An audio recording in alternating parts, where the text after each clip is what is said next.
और अगली खबर बांग्लादेश से जुड़ी हुई, जहां पर एक तरफ तख्ता पलट के बाद हिंदुओं पर लगातार अत्याचार हो रहे हैं, तो वही अब उसके कट्टरपंथियों का जहर खत्म नहीं हो रहा है और ऐसी बातें करने लगे हैं जिसको सुनकर आपको हंसी आ जाएगी। कुछ ऐसी ही बात बांग्लादेश की तरफ से की गई है, जब बांग्लादेश जैसा देश भारत जैसे पावरफुल देश को न्यूक्लियर की धमकी दे रहा है। ये धमकी आपको बता दें, बांग्लादेश के एक नेता और रिटायर्ड कर्नल ने दी है, जिन्होंने कहा है कि बांग्लादेश के दोस्तों के पास न्यूक्लियर बम है। अगर भारत ने परमाणु बम का इस्तेमाल किया तो बांग्लादेश की तरफ से भी परमाणु बम छोड़ा जाएगा।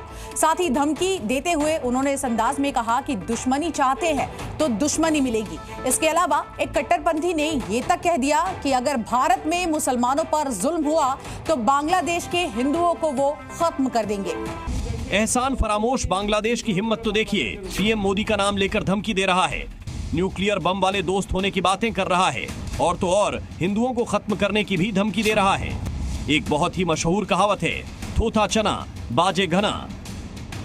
कुछ यही कहावत बांग्लादेश पर एकदम सटीक बैठती है। जो देश बना ही भारत की बदौलत, भारतीय सैनिकों के शौर्य के बाद जिसका जन्म हुआ, जिसकी इकोनॉमी की बड़ी निर्भरता भारत पर है, उस बांग्लादेश के लोग अब भारत को न्यूक्लियर धमकियां देने लगे हैं। जो आज तक अपने देश को एकजुट नहीं रख पाए, वो मुस्लिमों को एकजुट करने के खोखले दावे करने पर उतर आए हैं। बांग्लादेश की इन खोखली धमकियों का पूरा सच आज हम आपको दिखाने वाले हैं।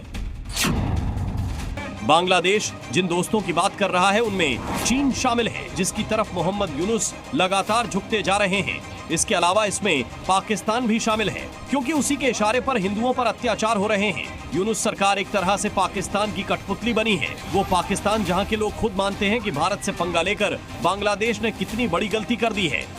शेख हसीना के जाते और मोहम्मद यूनुस के आते ही बांग्लादेश ने पाकिस्तान के कैसे तलवे चाटने शुरू कर दिए, उसका अंदाजा इसी बात से लग सकता है कि बांग्लादेश ने पाकिस्तान के नागरिकों को वीजा देने के लिए जरूरी सुरक्षा जांच के नियम को भी हटा दिया है।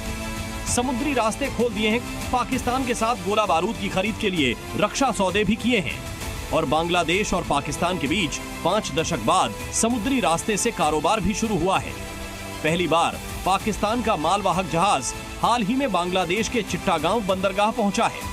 यही नहीं, बांग्लादेश ने पाकिस्तान से 25,000 टन चीनी खरीदने के लिए भी सौदा किया है। बांग्लादेश अब तक भारत से चीनी आयात करता रहा था।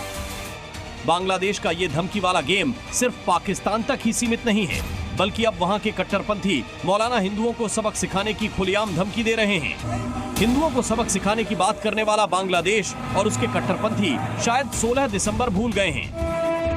शायद वो भूल गए हैं हिंद की सेना का वो दम, जिसकी ताकत आज दुनिया के बड़े बड़े देश मानते हैं। भारत के साथ मधुर संबंध बनाने की कोशिशें करते हैं। ऐसे में अगर कभी बांग्लादेश का भारतीय सेना से सामना हो गया तो उसका क्या होगा, ये बताने की जरूरत नहीं।